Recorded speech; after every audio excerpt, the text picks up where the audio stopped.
Hello everyone, I have had my Model 3 for exactly 1 month, so today is the time for making another ownership experience video. First, let's talk about the ordering process. I ordered online, so the process of ordering is pretty simple. You just go to their website and you configure the car, you order and you pay €100 as a deposit, and then you get some phone calls. You have to sort out your financing, your insurances and all that stuff. And I placed my order on 23rd of August. 1 or 2 weeks after that, I had to have some phone calls to sort out all the stuff that I spoke about, and after that I got my delivery date, which was 30th of September. So it's pretty fast. You can see literally 1 month and 1 week. The delivery process was also quite simple.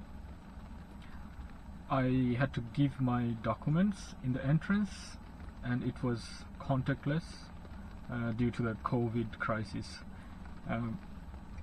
And then after I gave my documents in the entrance, the person in the reception gave me my key cards and the information about where I will find my car. So I went to the car, I inspected the car, and then I had a few questions, and I had a defect which I will talk about. And so I went to another representative, and he clarified my questions, and then I showed him my defect. So the defect was just a small scratch in the front of the car, which they immediately fixed, and then I got my car. So it was just about 20 minutes, the whole delivery process. Compared to the conventional car buying process, this is way simpler.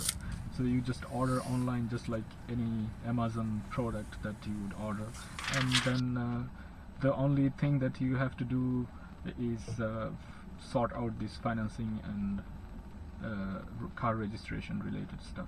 Let's talk about the next topic, service center. I had to bring my car to the service center 2 times. First was because of a problem with my right wing mirror, so it wouldn't unfold many times. And I took an appointment. It took me about 1 week to get the appointment, and they fixed it within 2 hours. And also they changed my winter tire. The second issue was a bit more serious. The car stopped connecting to the internet, so the connectivity board had to be replaced, and this appointment took about 10 days to get. And then they kept the car for 2 days. They replaced the connectivity board. So when they were working on the car, they gave me a loaner car, Model S loaner, so I was quite happy with that. No complaints there. Regarding the quality of service there, I think the service is quite good. The people are friendly. It would be nice if they can prioritize these problems, and according to the priorities of the problem, they give you appointments earlier or later. So in my case, the connectivity problem was a bad problem. I didn't like that I didn't have reliable internet for about 10 days. So if they could have fixed it a bit earlier, it would have been nice. But I know that they are constantly improving these processes, and you can give feedback. So I gave them feedback, and let's see if it improves. Let's talk about modifications. I have done a few modifications. The first thing I will show you is the center console wrap. So I got it from Top Fit. So it's not really a wrap, it's a little bit like a plastic cover that comes with some adhesive double-sided tapes. So you just align it and let it stick. So you get 3 pieces and you just put them. So I went for this matte blacks because it doesn't get dirty, and you don't get any scratches.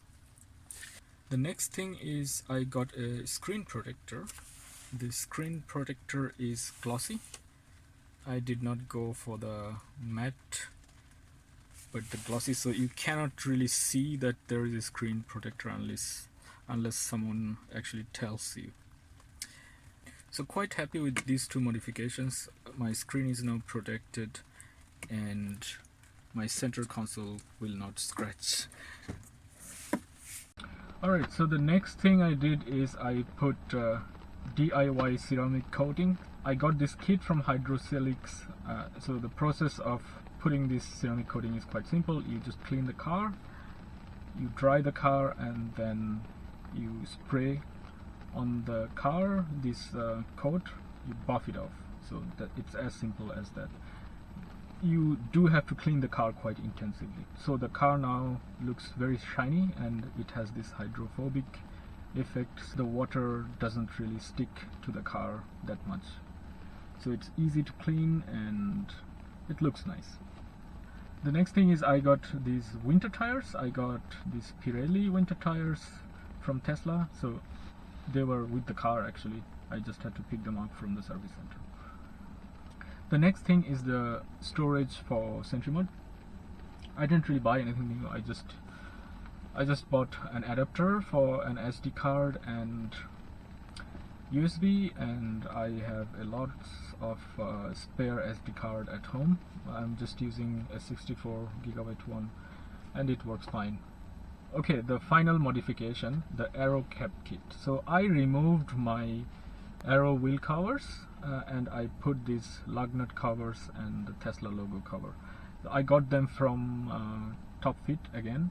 You can also get them from Tesla, but the ones from Top Fit are cheaper. So that's all the modifications that I did. It's not really expensive, the modifications that I did. It's just the essential ones. I haven't done the chrome delete yet. I'm thinking about it. I'll have to look at the prices. I don't want to do it myself and mess up. So I'm talking to some detailing companies, and based on the price I will take a decision.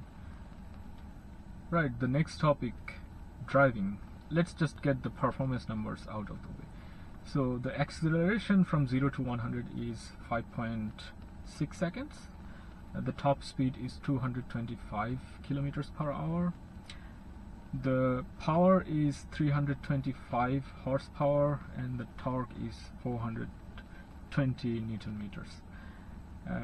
And it is a rear wheel drive car. What all this means is that the car is really fast. It's really fast to accelerate from the traffic lights, and it's also really easy to overtake on the highways, and it also drives really stable on the highways. The car also handles really well.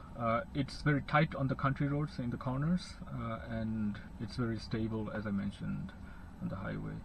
The steering is also really nice. It's not that light, it's not that hard. It has 3 modes, the comfort mode, and then the standard mode, and the sport mode. I keep it in the standard mode. And I should of course talk about the autopilot feature. So the autopilot is basically a very advanced version of adaptive cruise control. It's really a lifesaver when you're driving on the highways. It keeps your car in the lane and it also steers for you. It does not do the lane changes automatically, so you have to do your lane changes by yourself, and when you move your steering, it disengages. So every time you change your lane, the autopilot disengages, and the thing that will still be active when autopilot disengages is just the cruise control system. So that's not too bad. Overall, in 1 month I drove the car 2,900 kilometers, and the average consumption that I get is 164 watt hours per kilometer. So this is mostly with the winter tires and driving on the motorways. So the range usually that I get if I drive on the motorway is 260 kilometers, and this is the winter range, I would say, because I'm always using my seat heaters and the climate control. In the summer it should improve a bit, and when I'm driving in the city the consumption is much lower. It's usually between 130 to 150 watt-hours per kilometer. Overall, I'm quite impressed with the driving dynamics of the car. It accelerates very fast, it's very stable, it's very easy to drive, it's also quite fun to drive in the country roads, handles really well, and on the highways it's also quite easy and stressless to drive with the autopilot. So there is some noise coming from here. I think there is some sort of meeting going on here and there is a loudspeaker, so I will just move away from this place and continue the video from another place. Okay, so I just parked behind an i3. So these are drive now cars, so it's called now share now because Mercedes-Benz and BMW merged their car sharing services. So there are many i3 cars that they rent. It's quite a nice service actually, but during the COVID crisis I don't know if it's really safe to use them. But at some point I will try to rent an i3 and review it. Okay, let's get back to the video. Okay, the next topic is charging. Let's talk about DC charging. DC charging with Tesla cars is really simple because of their supercharging. So you don't have to stress yourself out when you're doing a long distance trip. The car shows you where to charge, how long to charge. To give you an example, let's say I want to go to Berlin from here. I will just navigate to Berlin and then it will just tell me which superchargers I have to stop at and how long I will have to charge at those superchargers. So this is really convenient. The other thing is that the car comes with CCS port. This allows you to also charge in other public chargers, and in Germany now the infrastructure is growing and growing. There are many high power chargers which deliver from, let's say, 100 to 150, 170, and some of them can go up to 350 kilowatt. So you have lots of options to DC charge with a Model 3. You have the supercharger and you have all the other DC chargers. The cost of superchargers is also quite low compared to the other options in Germany for DC charging. So you pay 32 cents per kilowatt hour, and for other DC chargers except for Ionity in Germany you usually pay 38 cents because there is this company called EnBW and they have contracts with all the other companies, and the price for this EnBW is 38 cents if you either pay them a subscription fee around €5 per month or if you have ADAC membership. So I have ADAC membership and I pay just 38 cents per kilowatt hour for DC charging in the public DC chargers. I never charged at Ionity. With Ionity the problem is that if you do not have a car from Volkswagen or some other companies with whom they have signed contracts, you pay 79 cents per kilowatt hour. So I don't want to pay so much, so I never charge at Ionity. So you can also pay €20 subscription fee in PlugShare, then the price becomes I think 34 cents per kilowatt hour, but yeah, I don't really need it because I can always use Tesla superchargers. So in general the DC charging infrastructure for Tesla cars is way ahead of the other cars in the market. So you actually literally don't think about charging when you are doing a long distance trip. And the speed of the Tesla superchargers, I had to share one of the charging stalls only once, and when you're sharing you get about on average 70 kilowatts, which is much better than many other electric cars. And if you are not sharing, you usually get with standard range plus, if you charge from 10 to 80%, you get an average of 90 kilowatts for the whole session, I would say. You can pick If you charge at 150 kilowatt superchargers, you peak at 142, I guess, and yeah, that's usually quite good enough for a standard range plus. So in general, if you charge from 10 to 8% with DC chargers, it takes 30 minutes with the current infrastructure, be it Tesla or be it the public DC chargers at the moment. I haven't tried the version 3 superchargers yet. Probably it will be a bit faster. Okay, so let's talk about AC charging. The car comes with a 11 kilowatt AC charger, which is really good. It takes about 4.5 hours to charge the car from 0 to 100%, which never happens, but yes, there are many AC chargers in Munich, 22 kilowatt AC chargers in Munich, so you can take advantage of the full 11 kilowatts in and around in Munich. I do not have a home charger, so therefore I mostly charge at public AC chargers, or at my work they have about 30 11 kilowatt chargers. The car also comes with a Schuko charger, and the good thing about the Schuko charger is that you can use it to plug the car anywhere. In Germany you have 230 volts, so the speed is not that bad. Usually you should not draw more than 10 amps from these Schuko plugs. The nice thing with Teslas is that you can adjust the amps. So when you plug into a Schuko, it will allow you to adjust how much amps you want to draw. Let's talk about the charging related features in the car. So the car allows you to set charging limits. That's really nice. When you are charging, the car also shows you how much power you are drawing.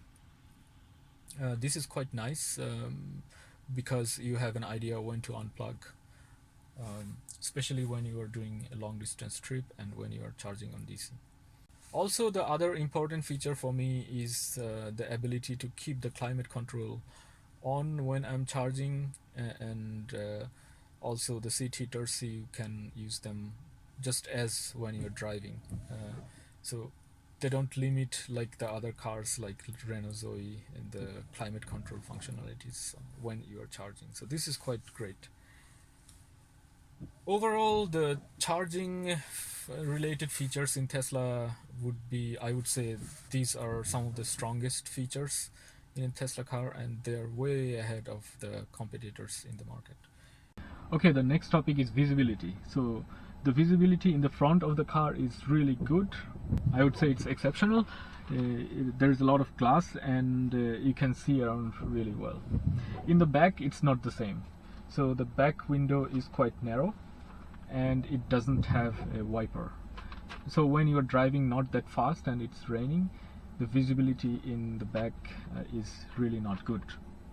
But when you are driving fast, the water just flies away, and you can still see quite well. Tesla tries to mitigate this visibility problem in the back by allowing you to use the backup camera anytime. So you can use the backup camera even when you are driving. If you cannot see so well through the back window, you can just use the backup camera. And the definition of the backup camera is really high, so the quality is really good. Although I would say when it's raining, the backup camera often gets really dirty, so yeah. So I don't know how to feel about this. Anyway, so what happens is that you get used to it, so it's not really that much big of a deal. Next, let's talk about the lights. The low beam lights are a bit too weak for my taste. When it's raining and it's dark in the evenings, it's a bit hard to see. If they were a bit brighter, it would be nicer. The high beams are okay-ish. I wouldn't say they are the best high beams in the market, but I think Tesla can make some improvements in this lighting sector.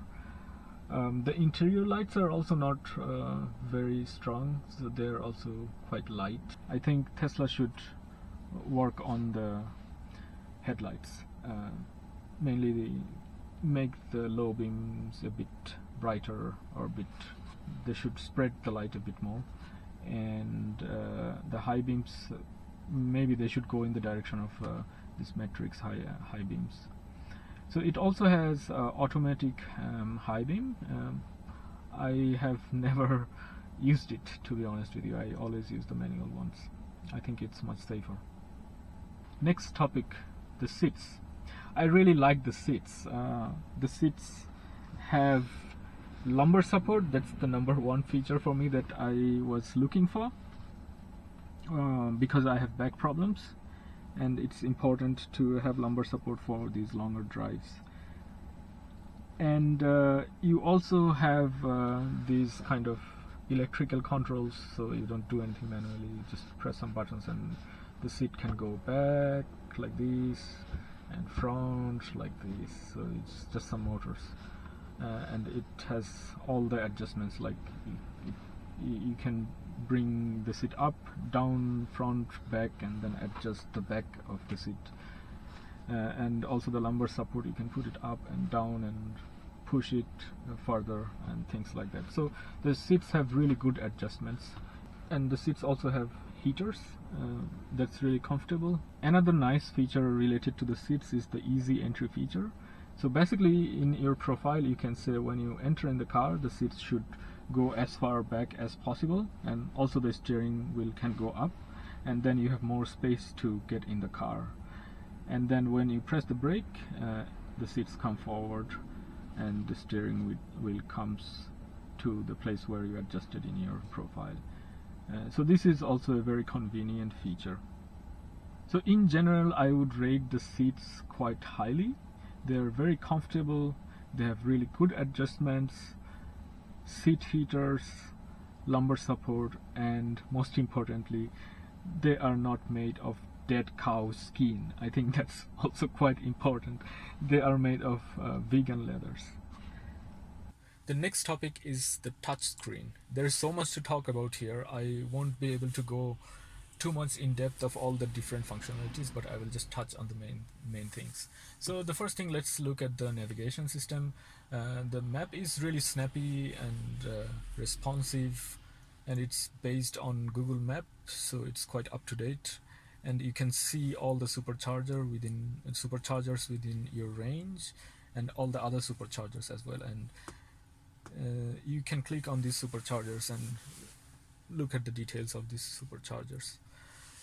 Also, there are some other features, like you can now find other chargers, the third-party chargers, the public chargers. So this is also nice that Tesla integrated this now. So there are lots of options to charge the car now that you can navigate to from the Tesla navigation system. So I would rate the Tesla navigation system probably as the best navigation system in the market. I have had experiences of using Audi navigation systems and Volkswagen and Mercedes-Benz navigation systems, BMW. I think none of those navigation systems come anywhere close to this Tesla navigation system. And as I was showing you with regards to planning a trip, it's also quite simple. You just put the destination in and it shows you where to charge, how long to charge, and stuff like that. Okay, what improvements can they make in the navigation system? You cannot add waypoints, so this would be the first thing that I can think of. And also you cannot say I want to avoid highways. So sometimes I like to drive in the country roads, so there is no possibility to set it up. And as most of you already know, most of the functionalities in the car is controlled from the touch screen. So you have all these functionalities, like the climate control is here, and then the seat heaters are there, and you have the defrosters there, the volume control is here, and of course the menu is there, and you also have some useful functionalities there. You can go to this energy, which is a really useful feature when you're doing trips. Yeah, so all the functionalities you can access from this car icon. and you can set it up. So it's a bit like using an iPad basically. And on the left side of the screen you get all the driving related information. So one of the common questions that you would get from other people who never drove a Model 3 is that, is it a problem that you don't have an instrument cluster? Well, I would have preferred to have an instrument cluster, but this speedometer is also in your field of vision, so it's really not a problem. So I sometimes don't even think about it anymore. So the first day was a bit odd, but I think then I got used to it quite quickly. So it's actually an advantage to have it here because you're always looking ahead, and this is in your field of vision, so you don't really have to move your eyes too much. So it's actually safer, I would say. But having that Model S kind of instrument cluster is actually quite nice, because I like the visualization that they do and the information that they put in that cluster. So they wanted to keep the Model 3 instrument cluster a bit clear, if I call it the instrument cluster, or this section where they show you the speeds and stuff like that, a bit cleaner, so they didn't put those visualizations. So you have to press here and go to this energy meter to look at those visualizations that I'm talking about. Yes. Other than that, the other notable features would be this theater feature in Model 3s. So you can watch Netflix, you can watch YouTube. So these two are my favorite ones. I spend a lot of time on YouTube, so when I'm charging, sometimes I'm just watching some movie or something like that, or I'm watching some YouTube videos. The way I use the car is that if I have 2 or 3 hours of free time and I want to watch a movie, sometimes I watch the movie in the car. Because I plug in the car and I watch the movie, the car charges in the meantime. So yeah, so this is because I don't have a home charger. You don't have to do it, but you can do these kind of things with the Tesla. You also have Spotify in Germany. I'm not so sure about other countries, but in Germany you get this Spotify, which is quite nice because you have full access to Spotify. And so I don't really have a Spotify account. I'm not subscribed to Spotify, so I just use the default one, which already gives me access to the whole Spotify song archive. Okay, the next topic, app support. Tesla's app support is also, I would say, way ahead of the competitors. You can control some of the functionalities of the car, such as you can flash the lights, you can honk, you can give access to another person to use the car via the app, even if the person doesn't have a key, the key card or something like that. So you use the start button here, and he or she can drive the car. You can open the trunk and the frunk as well, and you can start stop sentry mode and vent, lock, unlock, and all these kind of features, and set speed limits and things like that. The other things that you can do with the app is you can, of course, use this slider to set your charging limit also from the app, and start stop charging.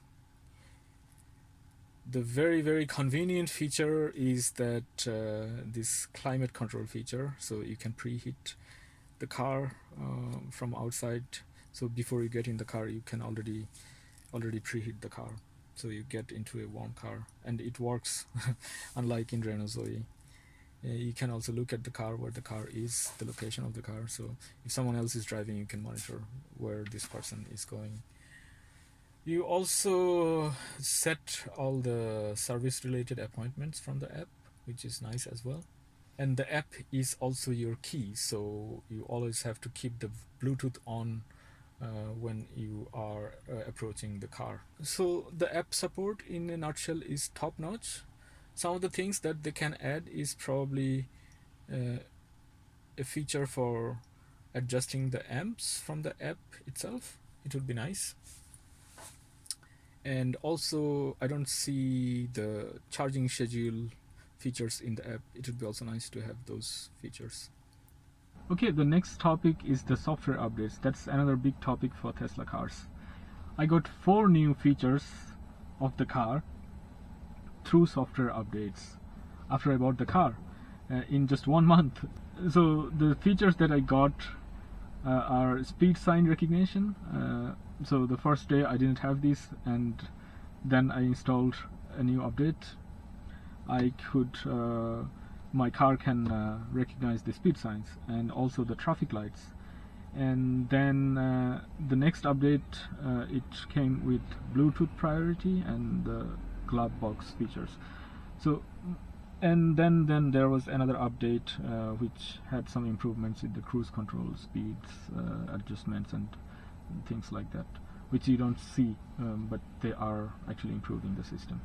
In general, software updates is one of the main reasons, one of the biggest reasons I would say I went for a Tesla. So your car is always improving and it's up to date. Okay, so this video is getting really long, so I will wrap it up.